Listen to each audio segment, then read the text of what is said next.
Today we're going to talk about special quadrilaterals. If you remember from our polygon section, quadrilaterals are four-sided figures. That means all the sides have to add up to 4, and they take different shapes, so we have different names for some of them. Our first one we have here is a trapezoid.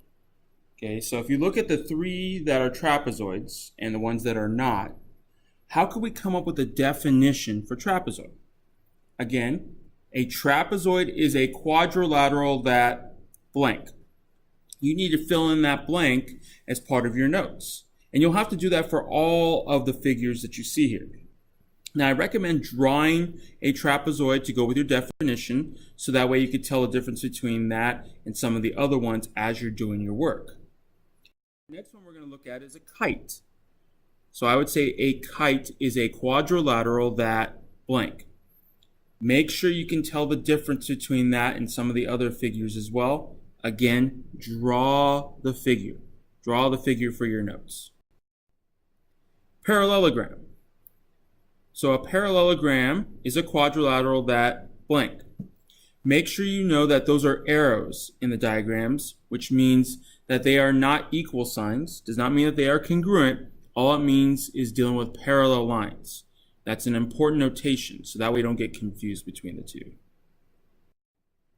Our next one is what we call a rhombus. If you notice, on the rhombus, there are arrows to signify parallel. There are also markings to tell you what's equal. So I would say a rhombus is a quadrilateral that blank. Make sure you draw one to tell the difference between a rhombus and a parallelogram. That's going to be a key fact. Our next one is a rectangle. Most of you guys have dealt with rectangles before, but look at the markings here.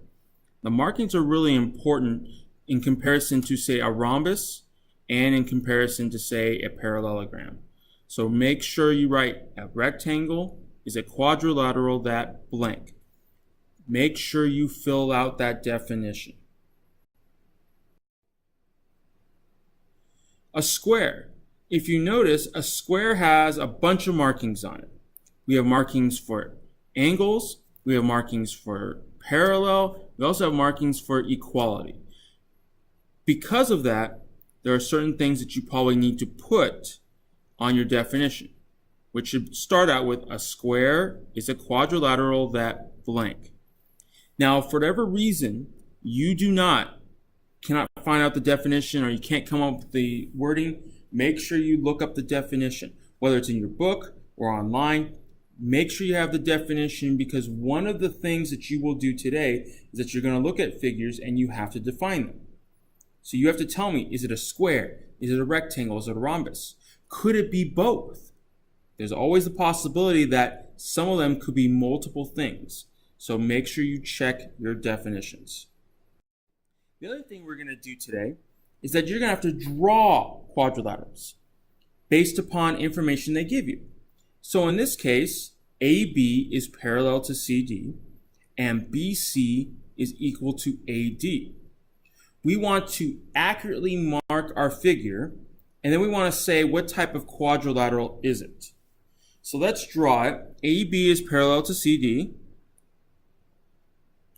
Now forgive me, my lines aren't perfectly straight. I'm going to put AB on the top. And then notice that it says A, B, C, D. So I've got to go C and D right here. Now, since it's a quadrilateral, I've got to make sure, hopefully I can draw my lines right, like this. I've got to mark the figures. So parallel for A, B, and C, D. B, C, and AD are the same. What type of figure is that? Now, I can also draw the same figure like this,